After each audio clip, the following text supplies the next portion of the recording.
Welcome back to the channel. Today I have something a little bit different for you.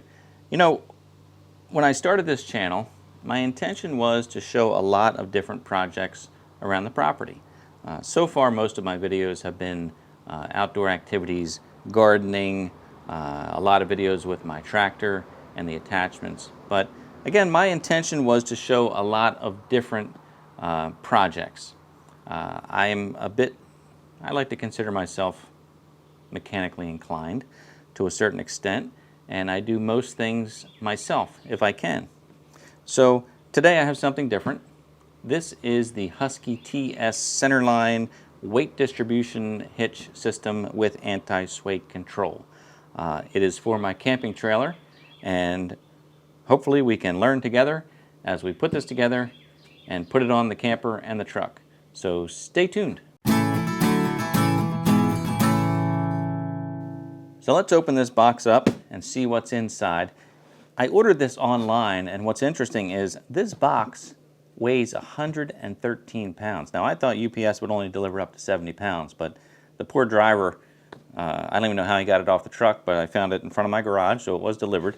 It's hard to even move. It's really, well, it's 113 pounds. So anyway, let's open it up, see what's inside. There is a hole in the back of the box, and one of the bars is sticking out, so I'm hoping that no small parts fell out. Let's see.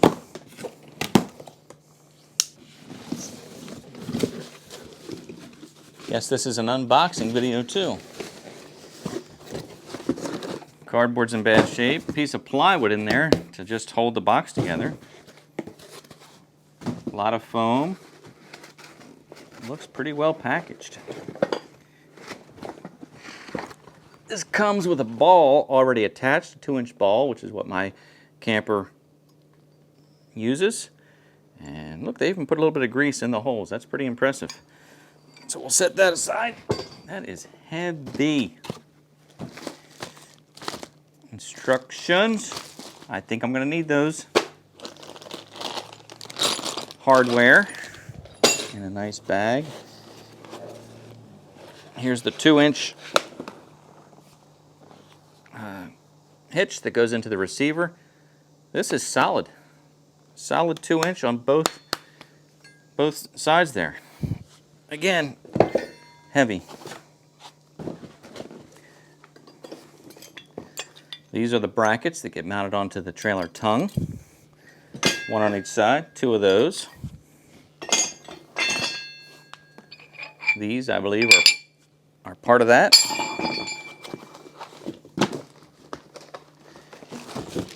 Here is one of the 2 spring-loaded torsion bars.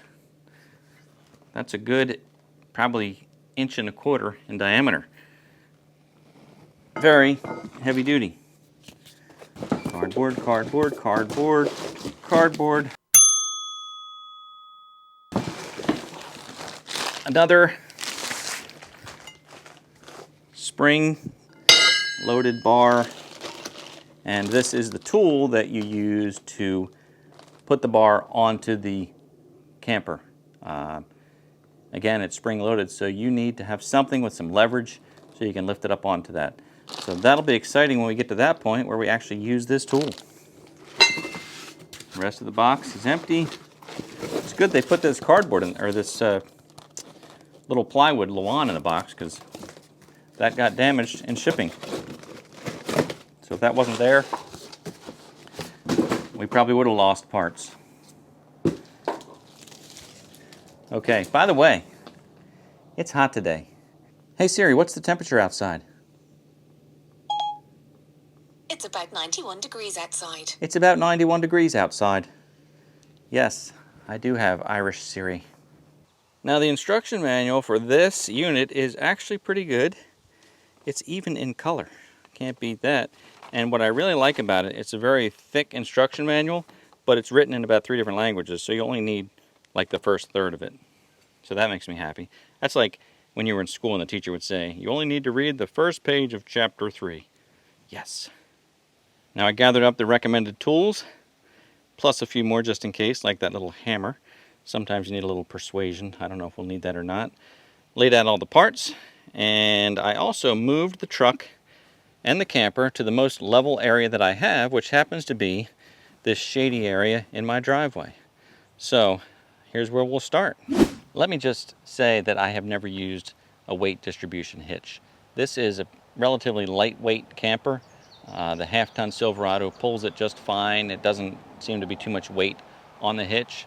But, you know, you see all these horror stories on the internet about the sway control, and that vehicles of any size handle much better with a weight distribution hitch. So I thought, you know what, maybe it's better to be safe than sorry. That's probably the best policy. Actually, probably the second best policy, because if honesty is the best policy, then safety must be second best. We'll stick with both. You may be able to see it from here, but that trailer is definitely not level, and that's one of the goals of the weight distribution system, is to keep the trailer and the truck level. So the first thing I have to do is detach the camper from the hitch and level the camper, and I have a pretty neat device for doing that. I've attached to the inside wall this LevelMate leveling system. Let me turn that on. And it's an easy setup. You set it up one time and then you use an app on your phone to determine the level of the trailer. I'm going to remove the trailer from the hitch, and I always use this 6x6 block because there's really no reason to overextend the jack. So that's handy. I have an electric jack, which is pretty nice.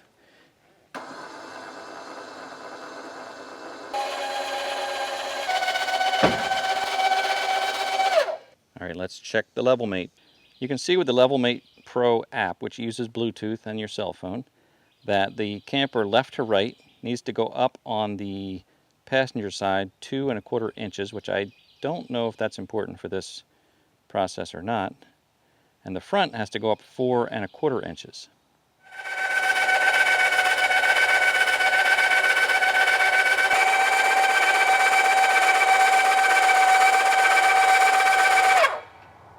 Pretty nice.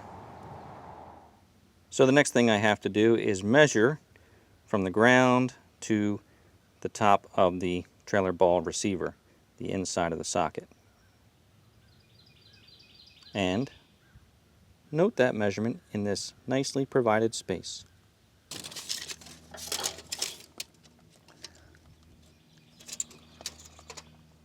Let's call that 29.5.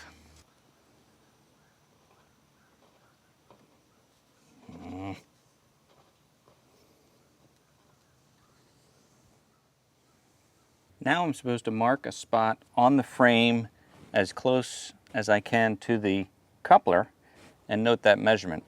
I don't see why I need to mark a spot. I can just use the bottom of the frame or somewhere else. I've got to the bottom of the frame 26 1/4. I'll use that number. 26 1/4. Yeah, 26.14. Nice. 26.14. I'll know what it means. 26 1/4. There, I actually drew a little diagram myself. Is that a 6? It's hard to write when you have a camera in your hand. Now I just need to take measurements from the rear fender to the pavement and front fender to the pavement. Now I've slid the hitch into the receiver. I loosely mounted this ball hitch part to the black hitch, and it has some adjustments here. According to the instructions, you want to make sure your ball is now 1 inch higher than what your hitch was when you took that measurement. So we'll adjust this and we'll tighten the bolts up. By the way, there's a nut underneath here which allows you to screw this in to get your adjustment. And then holds it up for you. Pretty nice. But before you do that, there's a small pin that has to go in. There's also a set of washers, so you can use these to get your adjustment. So it's going to take some playing around back and forth to get the proper adjustment. Apparently I should have put this pin in first, so I'm going to have to take this back off and put the pin in. Will it fit now? Oh yeah. There. And I can check my measurement with that, just to get the idea.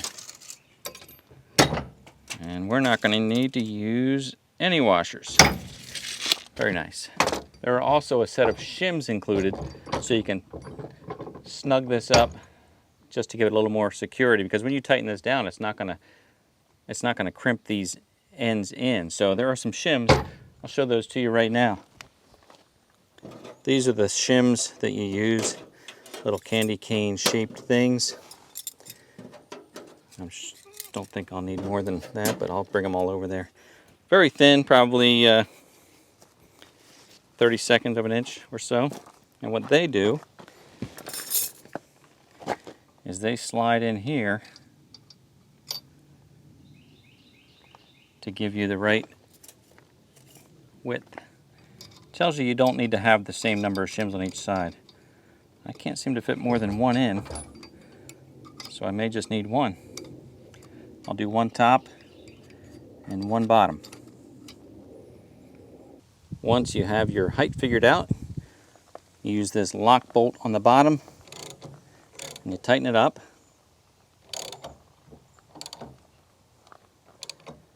And that snugs everything in place. And then there's a lock nut underneath that you'll tighten against that too. I just had a thought. Remember earlier when I said that I leveled the camper and it was a lot higher than the truck? Well, I had kind of an epiphany here thinking, well, what if my driveway is not level? It certainly is flat, but what if it's slightly on an incline? I don't want the trailer to be level with the earth and the truck to be on the incline. I think the idea is that they're both level with each other. So instead, I measured the trailer front to back because the frame is flat all the way down. So I measured 22 inches at the front and 22 inches at the back. And I'm basing my measurements off of that. So I went back and I recalculated. I'm going to try this. This is new for me, and I may not even use this in the video. If you're seeing it, obviously I used it in the video. Anyway, I don't know. I'm going to keep going with my way, and if it's wrong, I'll change it in the end. We're learning together, right? All right, so I measured so that the ball is 1 inch higher than the hitch. I tightened the lock bolt, tightened the lock nut against that. I installed the washers to make sure I have the right distance. Now I'm just going to snug up these bolts on the side. I also inserted the little candy cane shims, but this way we'll start to get things tightened up.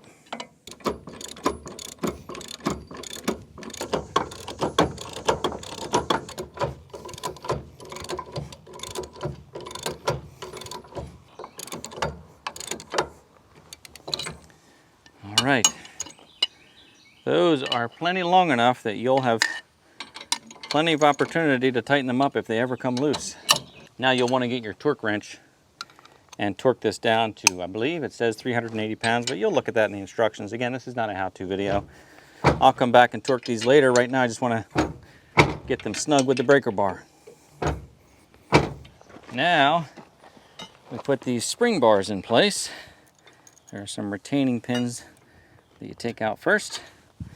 Put the spring bar in place and put the retaining pin back in.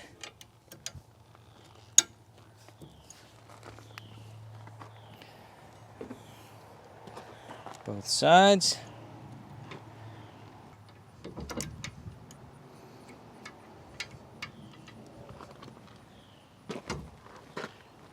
There we are.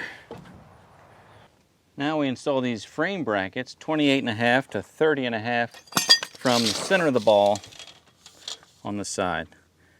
Should fit perfectly between my battery and my LP tank. All right, so the way these brackets work is the top of this bracket should be about the same height as the bottom of this bar, or trunnion as they call it, which is that hole. So the bottom of that bar to the top of that bracket are now the same height. So when I raise the truck up, I'm going to back it under the hitch. I'm going to connect it to the ball, and then I'm going to use the jack to actually lift the back of the truck until those bars are just about level with that bracket, and I'll use that tool to fit them into place. A little higher.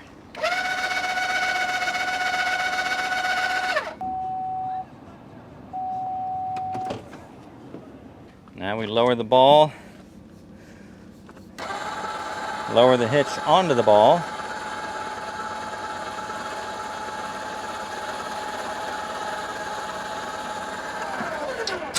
lock it. Now we'll raise the truck up until those bars are pretty close to the receivers. Let's see. All right.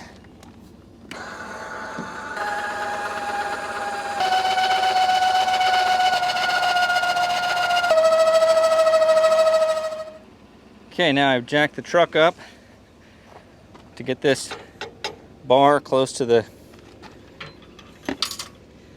bracket.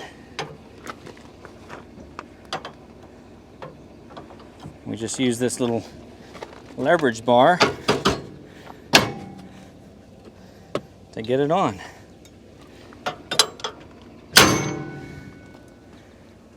There it is. Then we put these locking pins in place to keep that from falling out. Then we'll lower it down and check our level.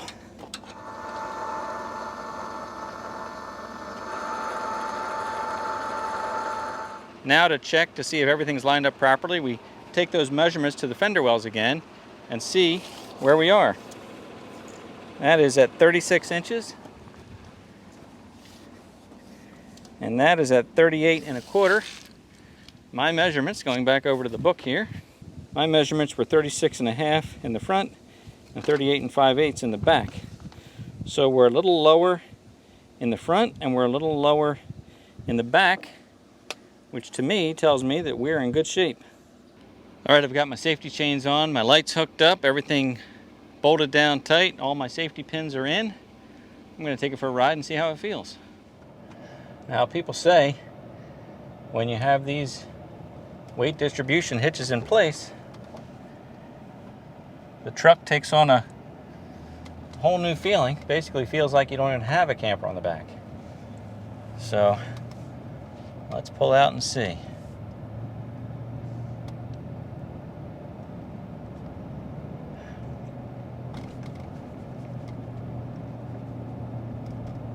Smooth road. Hard to tell. Probably going to have to hit a few bumps to really see if there's any bobble.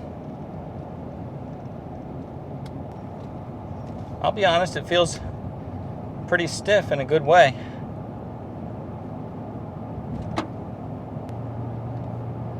Yeah, I think I'm liking it.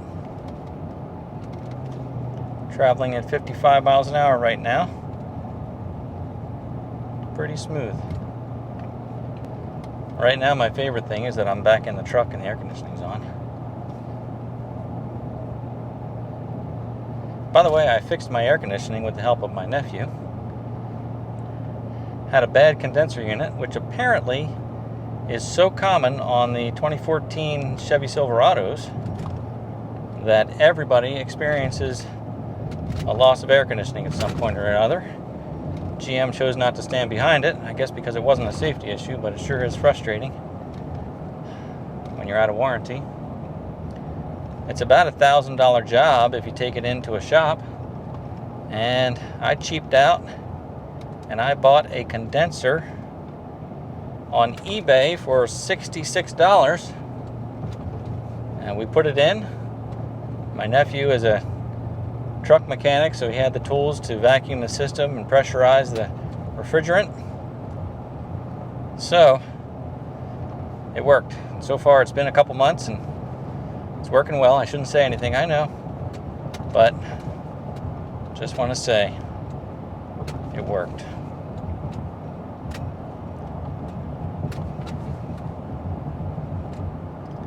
Yeah, there's a little bounce. I mean, you're obviously pulling something, but it does feel good. All right, well, listen, if you enjoyed this video, if you like the content that I'm putting out, it really, really means a lot if you like the video, if you share the video, if you talk to me in the comments, and certainly if you subscribe and click that little notification bell, make that little bell dark, and then you'll be notified when I put out my next video. I really like having you come along. I'd like to interact with you in the comments, and I'd like to know more about what you'd like to see, because I'm having a good time making these videos, and I'd like to keep doing it. So your interaction is key. So subscribe, like, share, and keep in touch. I'll see you next time.